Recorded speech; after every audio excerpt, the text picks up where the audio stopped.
continuar, né, essa parte de trabalho de expansão e compressão. Ainda no trabalho de expansão, né, se a expansão ocorrer em dois estágios, é como se tivesse duas massas diferentes atuando. Na verdade é a mesma massa, mas ela vai subir uma parte e depois vai subir de novo, né? É a expansão. Então, na verdade, eu tenho dois trabalhos, né? É como se eu soltasse as primeiras presilhas, né, do A para o B, e depois soltasse de novo para expandir um pouco mais. Então, o trabalho 1 e o trabalho 2, é o somatório dos dois. Ok? E aí eu chamei a primeira pressão de oposição linha, vai ser V' menos V1, né, que é o volume inicial. O V', observe que é esse volume intermediário, né, que ele chegou, mais a pressão de oposição 2', que é V2 menos V', né, o volume final, menos o inicial dessa parte, que é o volume intermediário total. Tá certo? Então, nesse caso, a produção de trabalho é maior do que num único estágio, porque eu tenho duas etapas, eu estou somando dois trabalhos, né?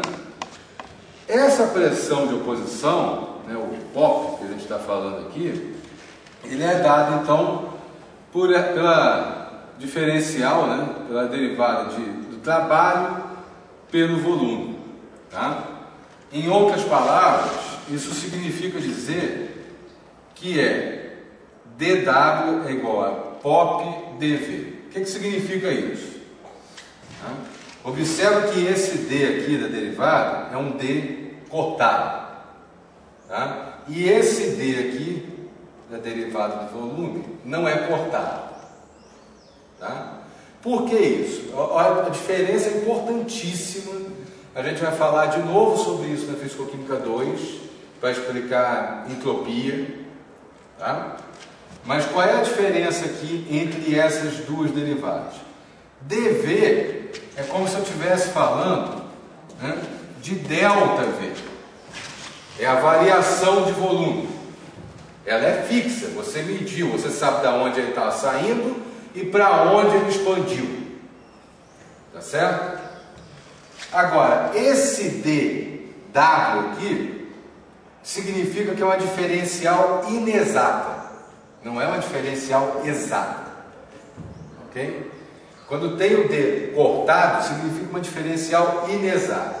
O que é que significa isso, né, em termos práticos? Significa para a gente que realmente o trabalho ele não é medido por uma estágio inicial e estágio final. Tá? É por isso que o trabalho, matematicamente, né, falando, não é uma função de estado. Tá? Não existe delta W. Ok? Isso aqui não existe. Porque não existe dW. O que existe é D barrado W. Essa diferencial inexata é que diz para a gente que ele é uma função dependente do caminho. Tá? Então, se eu expandir o sistema até tal volume, depois expandir mais, né? Ou se esse volume era menor, a massa sobre o pistão era maior, isso tudo vai causar diferença no trabalho calculado. Tudo. Ok? Então, o caminho é importante para definir qual é o trabalho. Por isso que eu escrevo matematicamente dessa forma, D barrado. Ok? Então, o trabalho total, né, quando eu tenho mais do que um estágio, ele vai ser dado dessa forma, né? Ele é integral da área sobre o gráfico, né, do D barra W, do estágio 1 ao estágio 2, que é a mesma coisa que dizer que é do volume 1 ao volume 2, POP dV. Tá? Essa definição aqui é a definição matemática formal de trabalho. Tá? É a área integrável sobre a curva de de pressão versus volume. Né? Quando eu te perguntar, mas o que é trabalho? Trabalho é PDV. Tá? Trabalho é PDV, é isso aqui. Pressão vezes a variação de volume. Tá? Matematicamente falando. Okay? E o trabalho de compressão? Qual é a diferença do trabalho de compressão e do trabalho de expansão? No trabalho de compressão, o volume final é menor do que o inicial. Estou comprimindo agora. Né? O final tem que ser menor do que o inicial. Tá? Então, o trabalho total destruído é negativo. Tá? Agora o trabalho para a gente é negativo. Ok? A massa deve ser maior do que aquela massa usada no processo de expansão. Né? Porque se for a mesma massa, imagine, é o mesmo gás, o mesmo sistema, tudo igualzinho. Eu estou usando a mesma massa e o gás expandiu, então ele nunca vai comprimir sozinho. Né? Então tem que ser, a massa tem que ser maior para poder comprimir aquele pistão. Ok? E consequentemente, né, o trabalho destruído, né, é destruído mais trabalho na compressão de um gás do que produzido na expansão. Tá? Eu tenho, se eu colocar em termos de módulo, né, porque um aqui é negativo, o outro era positivo, mas se eu colocar em módulo, esse aqui é maior do que o da expansão. Okay? Por que isso? Porque eu tive que fazer maior pressão de oposição no sistema. Tá? Mesmo que eu saia do mesmo estágio para o mesmo estágio, o volume pode ser o mesmo. Né? Expandiu de V1 a V2 e agora eu estou voltando exatamente do V2 ao V1.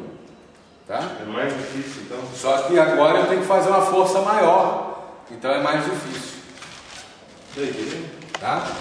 Então os trabalhos são diferentes. Ok? Então o trabalho é POP dV, né? POP ΔV. Então o trabalho de uma compressão num único estágio, ele vem P1, V1, né? Eu vou comprimir até P2, V2. Observa que toda a área rasurada aqui, né, esse quadrado aqui, corresponde exatamente à relação da minha pressão de oposição com o V2, né? Ou com o espaço onde ele está sendo comprimido, V1 a V2. Por isso que eu não rasurei essa área aqui, porque aqui está abaixo de V1, não trabalhei abaixo de V1. É só aqui, V1 e V2. Pressão de oposição é toda essa, então o trabalho é equivalente a todo esse quadrado aqui. Tá? No trabalho de compressão em dois estágios, dá para ver pela figura, né, que ele é menor do que o outro. Né? Aqui, a área é só essa e essa. Está faltando tudo isso aqui. Ó. Ok? Por que é só essa e essa? Porque em dois estágios, ele veio até o V', né? Teve toda essa área rasurada, né? Que era o POP linha, então eu tenho POP 2', V' menos V2, mais o POP linha V1 menos V'. Então, tudo isso aqui e depois tudo isso aqui. Mas não tem a parte direta, né, de V2 menos V1. Porque eu parei. Eu fiz até V' e depois de V' V1. Tá? Então, como ele está em dois estágios diferentes, né, como se eu estivesse separando um estágio do outro, né? Tá certo? Eu comprimi de V2 a V', de V' a V1. Né? Então, o somatório dos dois estágios acaba sendo menor do que num único estágio. É exatamente o oposto do trabalho de expansão. O trabalho de expansão em dois estágios é maior do que num único estágio. Né? Foi isso que eu perguntei naquela questão da prova. Né? Para você colocar no gráfico exatamente essa explicação, né? Só graficamente, né? De qual era essa diferença aí. Mas isso estava explicado bonitinho na apostila também. Ok? Mas eu acho que é válido a gente rever essa parte aqui de expansão e compressão, porque pode cair de novo na substitutiva, por exemplo. Não vai cair na terceira prova diretamente, né? Mas pode cair na substitutiva. E toda essa parte de trabalho, como eu estou falando, estou querendo chegar na definição, né, da primeira lei, né, ΔU é Q mais W, então eu tenho que falar primeiro do trabalho, depois, ficou bonitinho, explicadinho? Vamos falar daqui a pouco do que é o calor. Ok? Beleza.